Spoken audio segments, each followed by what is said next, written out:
fanatizm qachon radikallashadi? Masalan, men siyosiy ko'rsatuvlarni ko'rgan taqdirimda ham uni izohlarini o'qisam, futbol haqidagi ko'rsatuvlarni ko'rganda ham uni izohlarini o'qisam, fanatizm radikallashib ketgandek tuyuladi.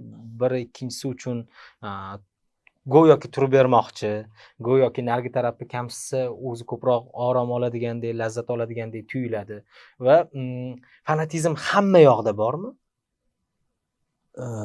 Menimcha bu ijtimoiy tarmoqlar ochildi. Hammaga, misol uchun, post muallifiga boshqacharoq minbar beriladi, lekin kichikroq minbarlar izoh yozadiganligi beriladi. O'sha minbarlar ko'payib ketgandan deb o'ylayman.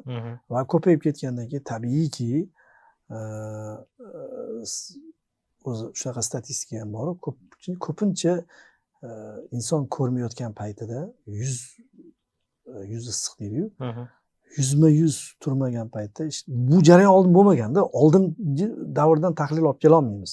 Hech qayerdan kitobdan olib kela olmaymiz. Bu bugungi kunimizning mahsuli bo'lganligi uchun, izohlarda ko'rinmay turganligi uchun bemalol misol uchun sansirab yoki so'kib, haddidan oshib yozish imkoniyati bor. Bu insonni asl tabiati deb o'ylayman. Haligi o'qiganmisizlar, ko'rinmas odam, bu filmida uncha emas, kitobida yaxshi kelgan.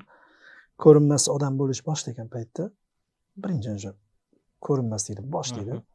O'zi rosa harakat qiladi, boshqa bo'ladi va harakat qilayotgan paytda ko'rinmaydigan bo'lsa, qanaqa bir ijobiy ishlarni amalga oshirishi rejalashtirgan bo'ladi.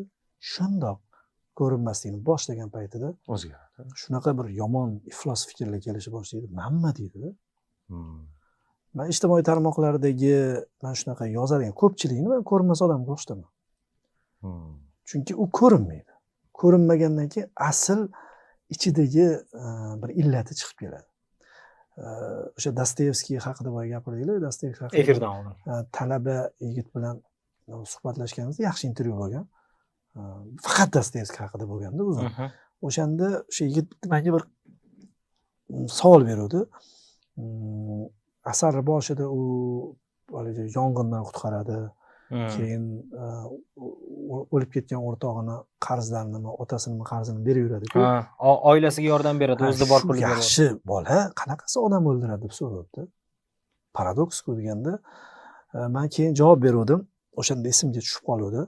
Yoshligimda bir hadis o'qiganman. O'sha hadisni to'g'risi tushuna olmasdim. Qabul qila olmasdim deya olmayman. Tushuna olmadim. Jurnalistmiz baribir qanaqadir isyon bo'lsa, e'tiroz bo'lsa, turaveradi qadalib.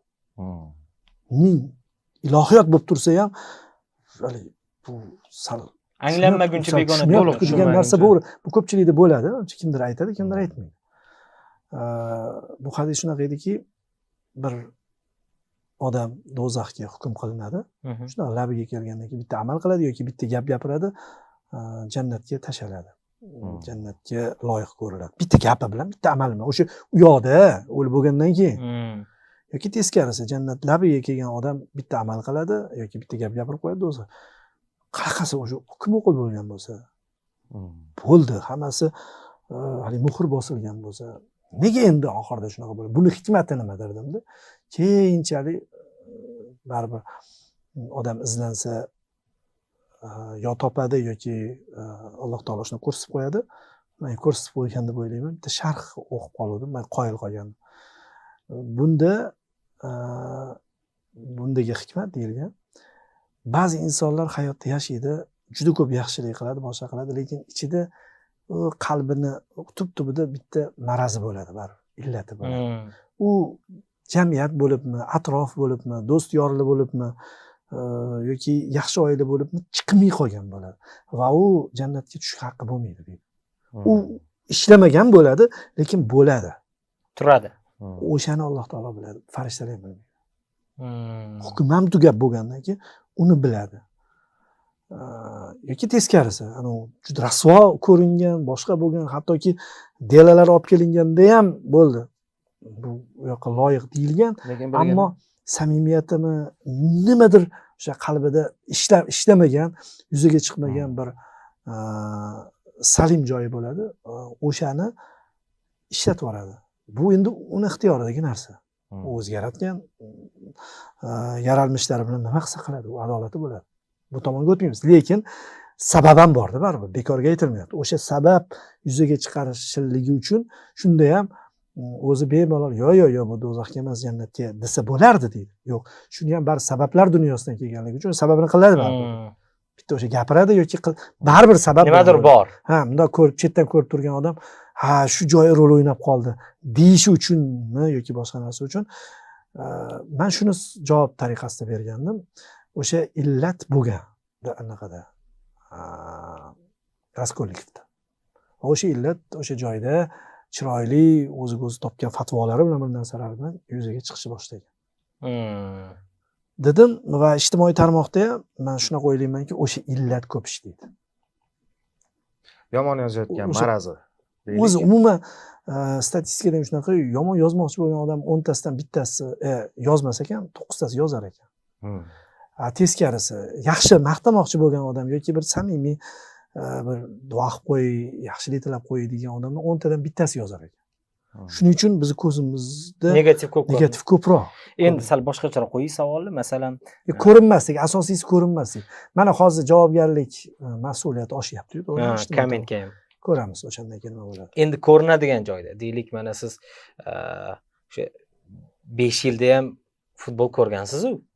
Ma'lum bir uchrashuvlarni bo'lsa ham, mana odamlar bir-biri bilan uchrashib, ko'zingiz oldida bo'lib turganda u yerdagi fanatizm qanaqa bo'ladi? Endi bu bir sohaga qiziqish, bu hamma narsada bo'lsa kerak deb o'ylayman. Sportda kurashda sport ikkita tomon bor. O'sha sharhlovchilikning qiyin tomoni sifatida aytaman, boshqa sohalarda, mana mashhur bo'ladigan sohalarda, aktyorlikda yoki qo'shiqchi nimada bo'lsa ham muxlislari bir taraf, o'zi bir taraf bo'lib turadi. Bizda 3 ta taraf bor-da. Muxlislari o'zi 2 ta taraf bo'ladi.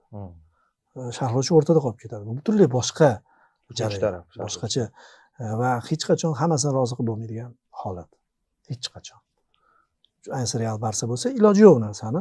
Chunki ikkalasi ham o'z kayfiyati yo'q paytida eshitilgan ovoz yomon qabul qiladi. Buni normal qabul tushunib ketdik, boshqa qildik.